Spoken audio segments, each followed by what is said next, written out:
2026 বিশ্বকাপ বাছাই পর্বে উরুগুয়ের বিপক্ষে খেলতে নেমে ব্রাজিলের পরাজিত হওয়ার দিন চোট নিয়ে মাঠ ছেড়েছেন নেইমার। এরপর থেকে ব্রাজিলিয়ান সুপারস্টার লম্বা সময় মাঠের বাহিরে। তারকা এই ফরওয়ার্ড কবে মাঠে ফিরবেন সে বিষয় সম্পর্কে কিছুটা ধারণা পাওয়া গেছে কোপা আমেরিকার আগেই। 2024 কোপা আমেরিকা আসরের কোয়ার্টার ফাইনাল থেকে বিদায় নিয়েছে ব্রাজিল। উরুগুয়ের বিপক্ষে টাই ব্রেকারে পরাজিত হয়ে কোয়ার্টার ফাইনাল থেকে ছিটকে পড়েছে সেলেসাওরা। ব্রাজিলের এমন হারে স্বাভাবিকভাবেই হতাশ ভক্তরা। কবে আবারও ছন্দে ফিরবে ব্রাজিল ফুটবল, কিংবা নেইমার জুনিয়র কবে মাঠে ফিরবেন সেটা নিয়ে হিসাব কষতে শুরু করেছে ব্রাজিলের ভক্তরা। ব্রাজিলের সামনে লড়াই বিশ্বকাপ বাছাই পর্বে। এখন পর্যন্ত কনমেবল অঞ্চলে বিশ্বকাপ বাছাই পর্বের পয়েন্ট টেবিলে 6 নম্বর পজিশনে আছে ব্রাজিল। কনমেবল থেকে সরাসরি 6টা দল খেলবে বিশ্বকাপের মূল পর্বে, বাকি একটা দল খেলবে প্লে অফ খেলে। নেইমার জুনিয়র মাঠে ফিরতে হবে ব্রাজিলকে এই জায়গা থেকে তুলে আনার জন্য। তারকা এই ফরওয়ার্ড মাঠে ফিরবেন ব্রাজিলের বিশ্বকাপ বাছাই পর্বের লড়াই পুনরায় শুরু হওয়ার আগে, এমনটাই জানা গেছে ব্রাজিলের চিকিৎসক রড্রিগো লাসমারের কাছ থেকে।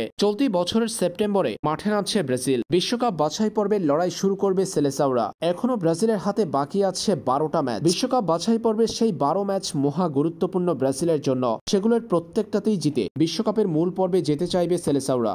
এর আগেই নেইমার জুনিয়রের ফেরার খবর এলো ব্রাজিল ফুটবল ভক্তদের কাছে। তারকা এই ফরওয়ার্ড ফিরবেন সেপ্টেম্বরের আগেই। তাকে নিয়েই বিশ্বকাপ বাছাই পর্বের যাত্রা শুরু করতে পারবে ব্রাজিল, যেটা ব্রাজিলের জন্য দারুণ স্বস্তির খবর বটে।